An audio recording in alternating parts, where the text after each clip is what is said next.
सच्चाई है कि ये चल रहा है। सही बात। इसको समझना सिद्धांतिक रूप से इसलिए भी ज़रूरी है कि अभी की घटनाओं को आप कैसे बांध के समझिएगा। संप्रदायवाद तो फट से आपको समझ में आ जाता है, हिंदू मुस्लिम की बात कर रहा है, लेकिन उतना ही तक केवल नहीं चल रहा है इस सोसाइटी में। अगर संप्रदायवाद चलेगा तो उसके साथ साथ कुछ और भी चल रहा है। उन चीज़ों का छानबीन हम लोग करेंगे, क्या हम लोग समझ रहे हैं, कैसे समझेंगे, क्योंकि सोसाइटी के अगर जागरूक लोग हैं तो हम लोग को समझना। हम लोग किसी संगठन से हैं, उसके नेता हैं, तो नेता का कर्तव्य फ्रंट पर रह के समझना होता है,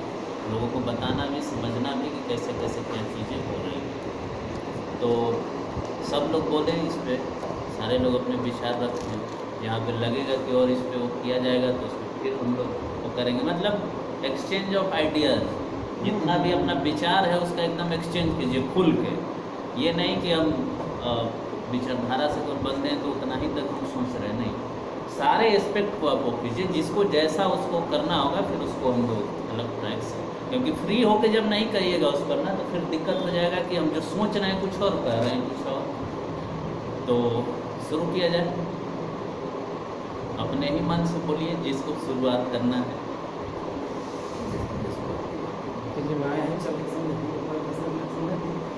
सीनियर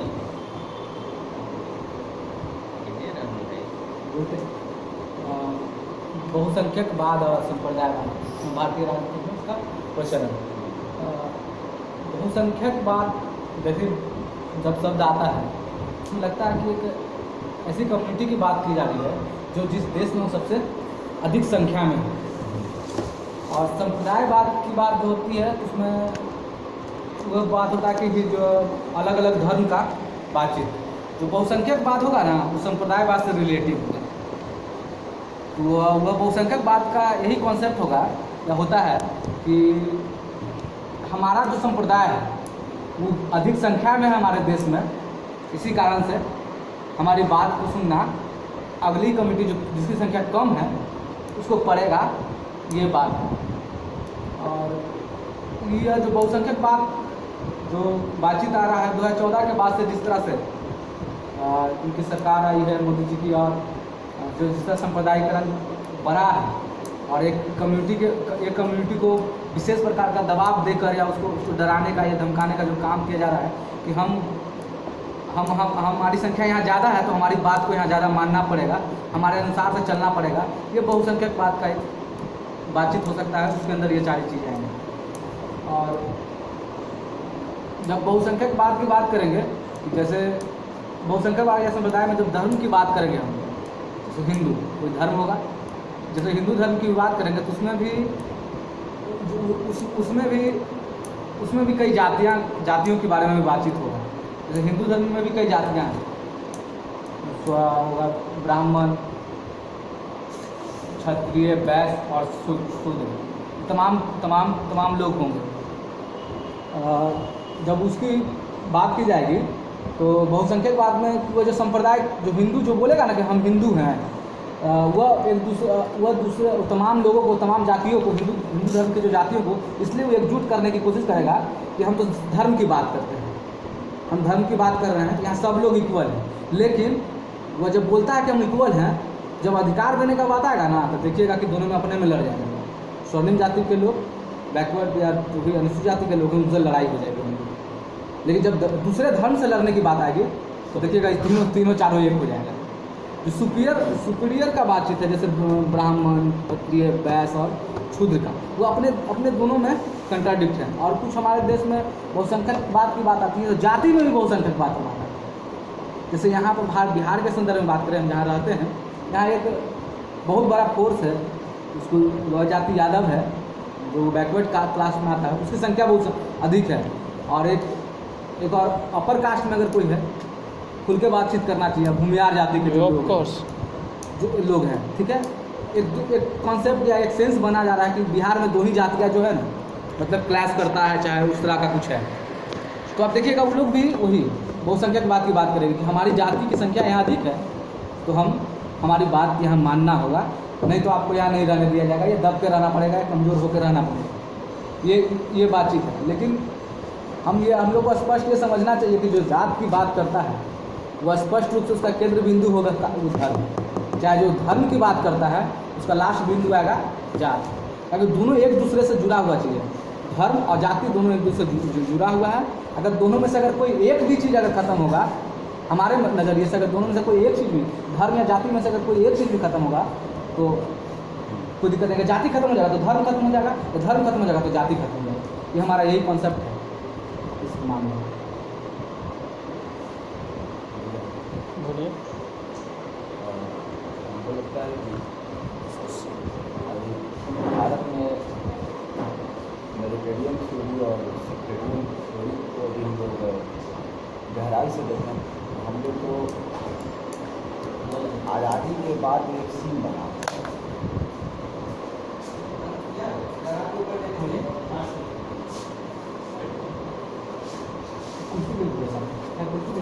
वहाँ बैठ जाइए, यहाँ बैठ जाइए। बोलिए बोलिए। आज़ादी के बाद एक सीन बना 1925 में कि भारत में दो अलग अलग विचारधारा पैदा हो गई। एक तो हम लोग बोलते हैं कि मुस्लिम लीग का स्थापना, मुस्लिम लीग के पहले 1910 में, लेकिन खुल कर जो सामने आता है, 1905 करने दीजिए, बाद में और उसी समय है जो आपको संघ जैसे संगठन का निर्माण होता है। तो ये दोनों का जो लोग अगर अभी के वर्तमान परिस्थिति को भी समझें तो 1925 से ही उठा करके हम लोग को आगे बढ़ना है। दो अलग अलग धर्मों को, यानी दो अलग अलग मेजर फोर्सेस को दोनों होल्ड करने की कोशिश करता है 1925 से। मुस्लिम लीग की स्थापना और आरएसएस की स्थापना होने के बाद लोगों के बीच में क्लास बढ़ा। क्लास बढ़ने के बाद धीरे धीरे जो जब भारत जब दो हिस्से में बंट करके एक हिंदुस्तान और पाकिस्तान बना, तो इसमें भी एक मेजर फोर्स है जो वहाँ चला गया और एक मेजर फोर्स है जो यहाँ बचा हुआ है। अब यहाँ के मेजर फोर्स जो आरएसएस और संघ या फिर दूसरे सेंस से बड़े जो हिंदुज़म फासिज्म जो है, इनको इनके दिमाग में अब एक चीज़ चलने लगा कि यदि हमको सर्वाइव करना है तो हमको जातीय फोर्सेस को अपने साथ रखना होगा। जो फोर्स कभी निचली जाति को टॉर्चर किया करता था, निचली जाति को साथ लाने से बचता था, वो फोर्स भी अब निचली जातियों को फील करवाने लगा तुम भी एक हमारे ही अंग हो। और धीरे धीरे क्या हुआ, निचली जातियों को अपने अंदर समेटना शुरू किया। लेकिन जब 70 के दशक में आते हैं या 1967 के आसपास बोले, जब बिहार में स्पेशली की बात करें तो जगदेव प्रसाद जैसे लोग जब आते हैं जो बात करते हैं 100 में 90 शोषित है, 90 भाग हमारा है, और फिर वो बोलते हैं कि धन धरती राजपाट पर 90 भाग हमारा है, वो नारा है। तो जब ये जगदेव प्रसाद जैसे लोग आते हैं तो उसमें भी सेक्ट बनना शुरू होता है, उसमें भी अलग अलग एक हिस्सा बनना शुरू होता है। वो हिस्सा होता है जो आप रामचरण सिंह यादव जैसे लोग के नेतृत्व में यादव समाज, जगदेव प्रसाद के नेतृत्व में पूर्वी समाज के लोग, खुलकर भी बात करें बिहार के कलेक्टर में, तो ये पूरा क्या करते हैं, आपस में यूनाइट होते हैं और यूनाइट होने के बाद सत्ता तक पहुंचने की कोशिश करते हैं। उसी का परिणाम है कि जगदेव प्रसाद का फिर मर्डर भी होता है। अभी नागनवीन के बेटे हैं, उनका मौत ही सिर्फ इसलिए होता है कि सत्ता के नज़दीक पहुँचा हुआ है। तो ये पूरा जो हम लोग इस हिस्से को सिर्फ देखेंगे मेरे पास ऊपर अभी अभी बात करेंगे तो ज़्यादा क्लैरिटी नहीं आएगा। पूरा क्लैरिटी तभी आएगा जब हम पूरे इतिहास को देखेंगे। और उसके बाद 70 के दशक में या 80 के दशक में आकर के फिर होता है उत्तर प्रदेश में बीएसपी जैसे संगठनों का उदय होता है। फिर वो बहुजनवाद का नारा देता है। उनकी भी प्रायोरिटी है कि हमको समेटना, इसको हम सत्ता में तभी पहुँचेंगे जब इनको हम समेटेंगे। जैसे आरएसएस के लोग निचले तबके के लोग को समेटने की कोशिश करते हैं, वैसे ही बहुजनवाद के राजनीति करने वाले लोग भी इस पूरे तबके को अपने अंदर समेटने की कोशिश करते हैं। और यदि हम लोग पूरे हिस्से को अभी के परिप्रेक्ष्य में देखें, आज जहाँ तक पहुँच चुका है, तो आज नीचे की जो जातियाँ हैं, जो हिंदू समाज में जो जातीय हायरार्की है, उसमें जो कुछ जातियाँ जो ओबीसी समाज के थी जो ऊपर पहुँच गई, तो नीचे की जातियों में फीलिंग आने लगा है कि ये लोग क्या किया है, खुद बस सत्ता हथियाने के लिए हमारा इस्तेमाल किया है। यानी जातीय डिवीज़न है वो फिर से खुलकर सामने आ रहा है। उत्तर प्रदेश के चुनाव के परिप्रेक्ष्य में देखें, बहुत सारे लोग बोलते भी हैं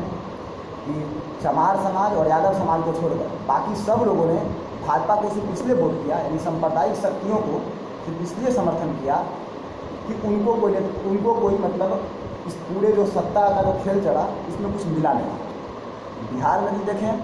एक फीलिंग इसी तरह का है कि यादव और कुर्मी ये दोनों को सत्ता में रहा है, बाकी कोई रहा नहीं है।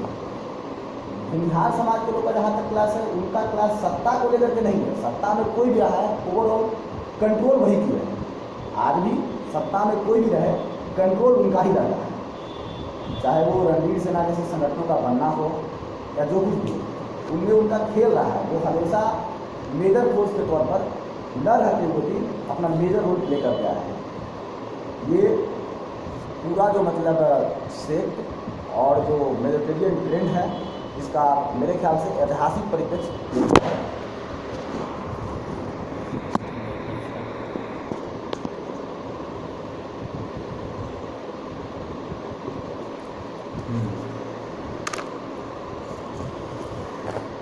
मेरा मानना है कि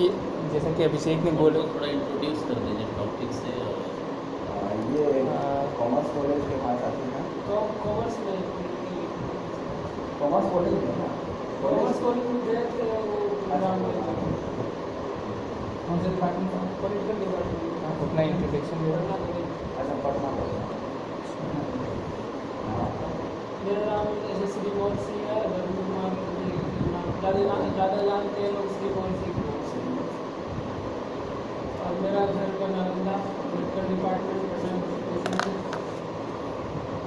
और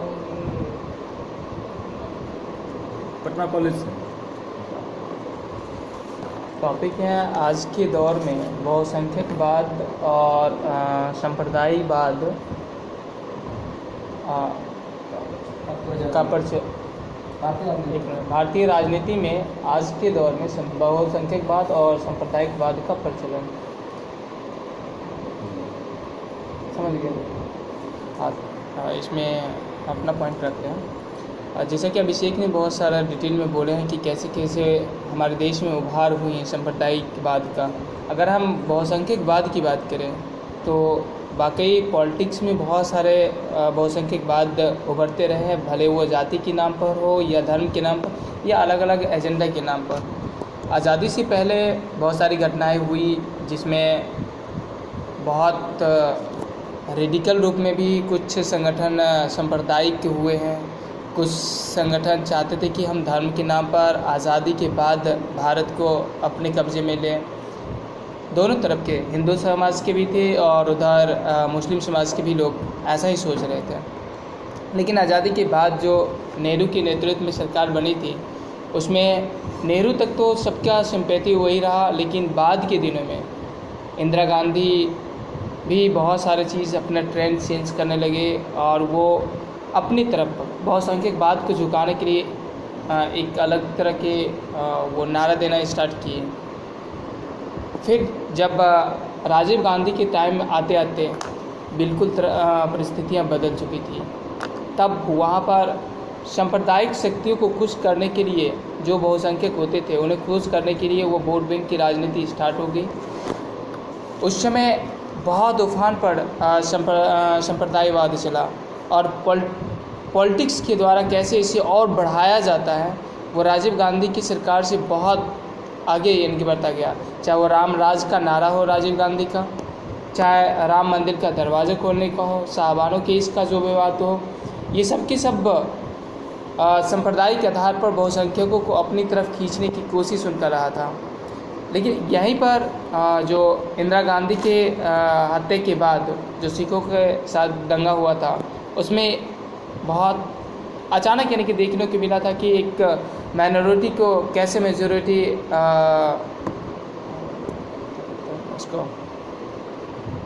उसके साथ मारपीट करते हैं या उसे खदेड़ते हैं। एक जगह से रेडिकल होना वहाँ से स्टार्ट होते हैं और जब धीरे धीरे इस सिनेरियो को देखते हैं और इधर जो जिनकी मानसा पहले से ही थी कि हम धर्म के बेसिस पर भारत को एक हिंदू राष्ट्र बनाए या मुस्लिम राष्ट्र बनाए, जो आज़ादी से पहले ही 2 भाग में बंटने से यहाँ पर हिंदू की बहुसंख्या बच गई थी, तो वो अंदर अंदर ही काम कर रहे थे और उसके उफान 2014 में देखने को मिला। 2014 से पहले सारे सिनेरियो सब चीज़ नॉर्मल था। उससे पहले जब हम 1992 की बात करते हैं तो वो उफान धीरे धीरे उभर रही थी, जो कभी मौका नहीं मिल रहा था उन्हें, धीरे धीरे अपनी प्रोपेगेंडा बढ़ाते गए और 2014 में अचानक सारा चीज़ देखने को मिला। और उसके बाद तो स्थिति इतनी चेंज हो गई है कि जो पर्व त्यौहार है, जो शांतिपूर्व हुआ करता था, उसमें भी अब तलवारें भांजना स्टार्ट हो रही है। अरे जो समाज, जो हिंदू समाज की अगर हम बात करें, जो बहुसंख्यक समाज की, जो पूरी तरह शांत थे, अपनी शांति प्रिय गुण के कारण प्रसिद्ध थे, वो अब रेडिकल होना स्टार्ट हो गया अचानक। इसे सीधे सीधे पॉलिटिक्स के तौर पर अगर जोड़ा जाए तो बीजेपी के आने से ये सारा चीज़ चेंज हुआ है और वो बीजेपी हिंदू समाज को उस रेडिकल रूप में ले जाना चाहता है जिस रेडिकल रूप में उन्होंने मुस्लिम समाज को देखा था। और अचानक जितने भी दलित पर हत्याएं हो या मुस्लिमों को गाय के नाम पर हत्याएं हो, ये सारा चीज़ बदल गया है। दूसरी तरफ लोगों में ये एहसास दिलाया जाने लगा कि तुम हिंदू हो, हिंदू के लिए करो, विकास तुम्हारा बात नहीं रह जाएगा, धर्म ही तुम्हारा सारा चीज़ है। यही है मेरा। ये सबसे पहले गुड इवनिंग ठीक है। सबसे पहले तो यहाँ पर जितने भी फ्रेंड हैं सबको जो है सो मेरा नमस्कार। सबसे पहले तो आज का जैसे देखिए अभी समय के अनुसार प्रेजेंट सिनेरियो के अनुसार जो टॉपिक रखा गया है, जैसे मिलिटेरियन एंड सेक्टरियन इंडियन पॉलिटिक्स, खासकर बड़ी चर्चा जो अपने लोग को यहाँ पर संगोष्ठी होती है, जो बड़ी चर्चा का विषय है, इसमें ये कहीं ना कहीं जो है बहुत ही अच्छी बात है। अभी के समय में यदि मान लिया आपके हम सब जैसे जो मान जिस स्टेज पर अपने को बात विचार की बात करते थे, ये कहीं ना कहीं धर्म और धर्म की समय की नज़ाकत को देखते हुए इस पर जो इस टॉपिक पे चर्चा होना बहुत तो देखिए जैसे चर्चा में जैसे सबसे बड़ा बात है, जैसे 2 टर्म इसमें है, मेजिटोरियन एंड सेक्टेरियन। तो मेजिटोरियन एंड सेक्टेरियन सबसे बड़ा यदि जैसे जो मेरा और आपका जो है शुरू से ही जो कल्चर है, जैसे इंडिया की यदि हम बात करें, एक भारत भी नहीं, यदि हम इंडिया की बात करें, जैसे बहुत से स्टूडेंट्स है, हिस्ट्री के लिए स्टूडेंट है, दोनों का कंसेप्ट जो है अलग हो जाता है। क्योंकि जैसे इंडियन पॉलिटिक्स इंडिया की बात करते हैं शुरू से ही भी, जैसे मेरे यहाँ मेजिटोरियन और सेक्टेरियन जो है बात करते हैं, फिर भी हम बचे। यदि हम अपने इतिहास के पन्नों में देखें, अपने कल्चर, कहीं ना कहीं जो है मेरा संस्कृति जो है हमेशा बदल दे रहा है। यदि हम शुरू से देखें, कभी जो है सर ऐसा भी देश में हुआ है, इस देश की यदि हम संस्कृति देखें, यदि मेजिटोरियन में देखिएगा, यहाँ पर यह क्षेत्र जो है हिंदू बहुत क्षेत्र हमेशा रहा है, लेकिन हमने बाकी दुनिया की तरफ इस तरह का परिचय जो है सो नहीं किया, जो हमने किसी को मारपीट के यहाँ से भगाने की कोशिश किया या खदेड़ने का कोशिश किया, जहाँ तक कि सबको जो है सब अपना के ही चलने का कोशिश किया है। यदि हम देखें ट्रेंड में, अरे जहाँ तक जो है मान लीजिए यहाँ पर पॉलिटिक्स की बात हो रही है, जैसे नहीं यदि यहाँ पर जयदार शंकर कवि रामधारी सिंह दिनकर के उनकी बुक है संस्कृति के 4 अध्याय, उनमें जो है उन्होंने जो है उनका एक जो संस्कृति के 4 अध्याय हैं, उनमें जो है पूरे भारतीय संस्कृति के 4 अध्याय के 4 ट्रेंड्स की जो है बात की है। सबसे पहले जो जो बात की है, जैसे मेजिटोरियन और सेक्रेटेरियन की भी जो बात कीजिए, वो सबसे पहले बात यह है कि इस देश में सबसे पहले जैसे जो है सभ्यता इतिहास के स्टूडेंट है, यहाँ पर द्रविड़ की सभ्यता थी। जब द्रविड़ की जो है महान सभ्यता की जब आर्य से जो है यहाँ पर मुलाकात हुई है, उसके बाद क्या जो है मेरी संस्कृति जो है बन गई है, वो जो है बराबर क्या चलते आ रहा है। उसके बाद जो है जैसे ही जो है कल्चर में जब से जो है आपको मुगल का जो आक्रमण हुआ है, जनरली कहा जाता है कि पृथ्वीराज चौहान के जो है के हारने के बाद जब से जो है मोहम्मद गोरी आया है, उस देश में मुस्लिम का भी जो आगे उसी के बाद जो है अपना एक देखिए संस्कृति जो है वहाँ से हुई है। इनके बाद यदि हम देखें, यदि हम मॉडर्न हिस्ट्री की शुरुआत करते हैं, जब औरंगजेब के पतन के बाद मुगल एम्पायर हुआ, जब ब्रिटिश जो है आया है, जब ब्रिटिशर्स आए हैं तो उनका क्या जो है पॉलिसी रहा है, और उसके बाद हम आज़ादी के बाद जो है तो कहीं ना कहीं मेरा से इसके बाद भी हम खड़े हैं, सब आए, बहुत हमको लूटा, लेकिन फिर भी हम यहाँ पे क्या है खड़े हैं, सबको हम अपनाए हैं, किसी को जो है छोड़े नहीं है। यदि हम सबसे पहले बाकी वेजिटेरियन और सेक्रेटरियन पे तो बात नहीं, लेकिन हम अपने गौरवशाली परंपरा का यदि बात करें है, कहीं ना कहीं यहाँ पर जो सब बहुत वाले दिए तो हम लोग का एक जो है उसमें मौलिक कर्तव्य या फंडामेंटल ड्यूटीज भी जो है उसमें लिखा हुआ है कि हमारी गौरवशाली हमारी सामाजिक संस्कृति की गौरवशाली परंपरा का संरक्षण करें और उसका जो है संवर्धन करें। अब जैसे मान लीजिए हम सामाजिकता का जिस चीज़ का जो अभी तक हम लोग जो है बात करते हैं, जब हम संस्कृति से लेकर के इधर करते हैं, जैसे सामाजिकता था तो बहुलतावादी थे मेरे, और इंग्लिश में जैसे सामाजिकता जैसे कंपोजिट कल्चर कहा जाता है, समरसता जिसको हारमोनी की अभी हम बात किया है ना, अरे जैसे मेरे देश में जो है शुरू से हम हिंदू थे, बाद में मुस्लिम भी आए, अभी मेरे देश में क्रिश्चियन भी है, पारसी भी है, ईसाई भी है, सबके मिल के जो है ये देश बना है, सबका जैसे योगदान है। एक कंपोजिट कल्चर है, हारमोनी जिसको हम समरसता कहते हैं, एक प्लुरलिटी जिसको हम बहुलतावादी संस्कृति कहते हैं, डाइवर्सिटी यूनिटी एंड डाइवर्सिटी विविधता है फिर भी हमने जो है एकता है। तो देखिए इस चीज़ जो हम शुरू से जो है लेकर के जो है आए हैं, जैसे इसके बावजूद भी हम बराबर मेरा कोशिश है क्या आज एक समतामूलक समाज की जो है स्थापना जो है किस तरह से हो सकती है, आखिर सबको हम मिला के जो है सो कहाँ तक जो है सो बार बार कहा जाता है ना, हिंदी साहित्य में सब चीज़ पढ़ाया जाता है, सो यूनान रोम सब मिट गए जहाँ से, पर बाकी हैं अब तक नामो निशा हमारा, कुछ बात है कि हस्ती मिटती नहीं हमारी, सदियों रहे दुश्मन दोरे जमा। अरे भरे है दुश्मन आया है, लेकिन क्या चीज़ है कहीं ना कहीं यदि हम गांधी जी के आंदोलन से दिखे, गांधी जी जो है तो क्योंकि आप लोग तो ठीक है इतिहास के जो हम नहीं हिस्ट्री के स्टूडेंट हैं, लेकिन जहाँ तक मेरा समझ है इस देश के कल्चर को, इस देश के जो है इतिहास को देखते हुए, यहाँ के पब्लिक को देखते हुए गांधी जी जो है सो हमेशा अहिंसा की पॉलिसी क्या अपनाए, क्योंकि जानते हैं हमको जो है आदर्श में हमको जो है सो विरासत में क्या मिला है, सहिष्णुता मिला है, सहनशीलता मिला है, क्षमाशीलता मिला है, उस चीज़ को हम अपनाएं। इसी कारण जो है सो अंग्रेज को इतना बर्दाश्त नहीं किए, इसको जो है सो करते रहे, क्षमा भी करते रहे, सहिष्णुता को भी अपनाते रहे और चलते रहे। अभी जैसे देखिए अपनी लोग की बात करें से बहुत मना करने के बावजूद जैसे प्रणब मुखर्जी जो है RSS के ऑफिस में गए और कहीं न कहीं वहाँ पर जा कर के भी जो है RSS मान लीजिए उनका नहीं कभी उससे रिश्ता नाता है, फिर भी जैसे उस चीज़ को वो जरूर वहाँ पर जिक्र किए हैं, जो मेरी जो है बहुलतावादी संस्कृति की जो है बहुलतावादी संस्कृति की, जो सामाजिकता की, धर्मनिरपेक्षता की, हर एक का जो वहाँ पर जिक्र किया है। तो मेन बात है कि अभी अपने लोगों को जो है इस चीज़ को जो है हमेशा जो है काम कायम रखना है, इसी चीज़ को देखते हुए आखिर ये हम उसमें कहाँ तक आएगा, आखिर ये मेरा जो है ये चीज़ हमको विरासत में मिली है, आखिर ये चीज़ मेरा चल रहा है या नहीं चल रहा है, आखिर इसमें है क्या ये आगे रहने वाला है या नहीं, या कायम रहने वाला है या नहीं, इसी संदर्भ को देखते हुए एडिटोरियल और सेक्रेटरियल पॉलिटिक्स है। अब जैसे देखिए जब से पॉलिटिक्स शुरू है, खास करके यदि देखिए अरे इंडिया में शुरू हुआ जैसे गवर्नमेंट ऑफ इंडिया एक्ट के बाद जैसे मान लीजिए 1937 के बाद से इलेक्शन शुरू हुआ है,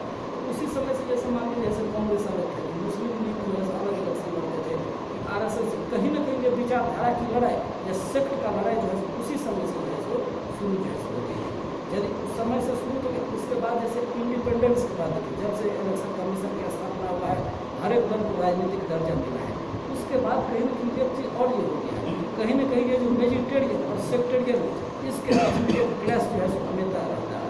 और कुछ कुछ इसमें इतना का जिक्र करना, कुछ नेता ऐसे भी हैं जो दोनों को साथ लेकर के चले, कुछ का जो है नहीं एक को लेकर के चले, कुछ दोनों को मिला करके पॉलिटिक्स करते रहे। जैसे यदि हम कहा जाए जैसे नेहरू जी के बारे में कहा जाता है, वो जब तक जिंदा रहे वो जो है सेकुलर का खास कहते हैं ना, इंडिया को सेकुलर और डेमोक्रेटिक पॉलिटिक्स पर वो जो है हमेशा करने का कोशिश की। वल्लभ भाई पटेल थे, वो भी हर एक चीज मानते थे, लेकिन कहीं ना कहीं वो है तो वो राइट विंग को भी सपोर्ट करते थे, क्योंकि उनको भी कांग्रेस की जो है जिम्मेदारी थी, वो भी चाहते थे यदि नेहरू जी सेकुलर को लेकर चलते हैं तो राइट विंग के जरिए जो है हिंदू को भी शामिल कर कोशिश कर और इसको लेकर के चले। अरे जैसे अपने लोग जैसे आर्टिकल 370 के बारे में बात करते हैं, इसमें बहुत आदमी कहा जाता है कहीं ना कहीं जो है अपने फेवर करने के लिए जो है नेहरू जी जो है धारा 370 में, लेकिन बहुत आदमी इसमें फेवर में ये भी बोलने वाले हैं क्योंकि ये सेक्रेटरियन को ही जो है ध्यान में रखते हुए कहीं वो नहीं समझे इस देश से अलग है, इस कारण जो है उसको जो प्रिविलेज का जो है दर्जा दिया गया है। तो ये चीज़ यदि देखिए कहीं ना कहीं जो है आज़ादी के बाद ही ये चीज़ मेरे देश में जो है शुरू हो गया है। और चूँकि ये जो कहिएगा समाप्त हो गया वो प्रेजेंट पॉलिटिक्स को देखते हुए खासकर मेजिटोरियल उसका हमेशा जो है कहीं ना कहीं जो है चाहे वो इंडिया लेवल पे ही नहीं कहिए, स्टेट लेवल हो, पंचायत लेवल हो, पंचायती राज से हर एक स्टेज पर इस चीज़ को जो है देखा जा रहा है। अरे पंचायत है किसकी जो है आबादी जो है ज़्यादा है, यदि स्टेट है इसकी जो आबादी ज़्यादा है, और कहीं ना कहीं ये चीज़ हम देखते आए हैं अभी तक, जिसकी आबादी है, जिस कास्ट की आबादी ज़्यादा है, जिस पंथ की आबादी ज़्यादा है, उस चीज़ को जो है क्या कर रहा है कहीं ना कहीं केवल उसी के अनुसार जो है टिकट दिया जा रहा है। तो हर एक को जो है सब किस तरह साथ ले जाए। लेकिन ये चीज़ है साधने के चक्कर में ठीक है, कहते हैं स्वजातीय एकता से एक धर्म से कुछ न कुछ फायदा होता है, सब कुछ यूनाइट रहने का। लेकिन इसमें सबसे बड़ी बात है ठीक है स्वजातीय एकता करते हैं, होना चाहिए राष्ट्र राष्ट्रवाद की जरूरत नहीं है, उनको रेडिकल बनने की जरूरत नहीं है। कहीं ना कहीं जो टॉलरेंस है उस चीज़ को जो है हमको जो है अपना के पास चलना है। और एक्चुअली जैसे अभी तो वेजिटेरियन और सेक्रेटरियन की बात करते हैं, जैसे कि देश कभी नहीं जो है पूछ सकते हैं, जैसे इस देश में जो है सिख गंगा उत्तराखंड भी है, ये सब कहीं ना कहीं जो है भारत के लिए इंडिया के नाम पर कहीं ना कहीं काला धर्म या मस्तक पे जो है इसके बहुत बड़ा कार्य है। यदि मान लीजिए हम डेमोक्रेटिक करने की बात करते हैं ये चीज़ लेकिन है क्या फिर भी मेरा देश चल रहा है, मुझे इस तरह की घटना बराबर नहीं है, इसको हमको क्या कोशिश करना है रोकने की कोशिश करना। जैसे जब 2004 में यूपीए गवर्नमेंट बनी, जब मनमोहन सिंह उस समय प्रधानमंत्री बने, उस समय जैसे एक पेपर में आर्टिकल आया था, लेकिन सचमुच जैसे इंडिया अभी तो इंडिया है, क्योंकि क्या हो इस देश में जो है जिस देश में जो है 80% जो है आबादी जो है हिंदू की थी, उस देश में क्या हिंदू ने मिलकर सबको सपोर्ट किया और एक ईसाई सोनिया गांधी ने एक सिख को एक सिख को प्रधानमंत्री बने, उसको शपथ को दिलवाई APJ अब्दुल कलाम को उसने आखिर देखिए कहीं ना कहीं एक चीज़ है कि हम सबको लेकर के ठीक है जो मेरा वेजिटेरियन है जैसे, लेकिन अभी के समय में जो मान लीजिए जिस तरह से जो है पॉलिटिक्स साधने का कोशिश कर रहा है, आदमी खुद राष्ट्रवाद का जो है परिचय दे रहे हैं, रेडिकल होते जा रहे हैं। इस चीज़ को हम कुछ घटना जैसे जो देखिए जैसे यूपी में ही जिस मान इस तरह की जो है घटना हुई है, इस बीच में खास करके घटना से हुई है सचमुच जो है सर्वकार करने वाली है। कर्नाटक का आप चुनाव देखिए जिसमें बार बार जो है वहाँ पर भी जिस तरह सेक्रेटेरियल का बात करते हैं, लिंगायत का मुद्दा जो है कितना अधिक उठाया गया है। ऐसा नहीं कि वहाँ भी हिंदू का कार्ड चल सकता था, लेकिन चूँकि इस कर्नाटक में सबसे ज़्यादा आबादी लिंगायत का है, इसको साधने के लिए जो है जो गवर्नमेंट कांग्रेस गवर्नमेंट जो है अलग था जो है दर्जा देने का कोशिश कर रहे हैं। ये चीज़ क्या चीज़ है कहीं ना कहीं जो बराबर किसी को साधने का कोशिश करा जाए, वेजिटेरियन को जो है साधने का कोशिश किया जाए, ये चीज़ नहीं होना चाहिए। हमको करना है कि सबको किस तरह साथ लेकर के चले। अरे ठीक है संख्यात्मक होना चाहिए, तो संख्यात्मक के बीच में भी एक गुणात्मक जरूर होना चाहिए। अरे हम संख्या के आधार पर किसी को बना देते हैं ये बहुत नहीं बेटर है। आखिर कौन जो क्वालिटी वाले आदमी है वो सचमुच हमको बहुत चला रहा है। एक बात ये भी होता है ठीक है मेरे देश में जो है कोई स्पेशली जो है यहाँ पर किसी को धर्म या राष्ट्र धर्म का यहाँ पर दर्जा नहीं दिया गया। बहुत आदमी लोग कहते हैं कि यहाँ पर जो है ये धर्म एक होना चाहिए, लेकिन चाहिए धर्म को चलाने के खातिर एक कहता है कि यहाँ पर जो है धर्म को चलाने के लिए धर्मराज की भी जरूरत है, लेकिन वो धर्मराज यहाँ पर है धर्मराज को शासन उसको राजधर्म आखिर ये राजधर्म है कि जब उत्तराखंड इस देश में हुआ था उस समय वाजपेयी जी में प्रधानमंत्री थे, उनसे पूछा गया मीडिया पूछा एक राजा को क्या करना चाहिए, उस समय जवाब दे मीडिया राजा को क्या करना चाहिए, राजा को राजधर्म का पालन करना चाहिए। तो बोले कि आप भी तो इस देश के जो है प्रधानमंत्री थे, क्या आप उस राजधर्म का जो है पालन कर पाए, क्या आप जो आप ही के जो है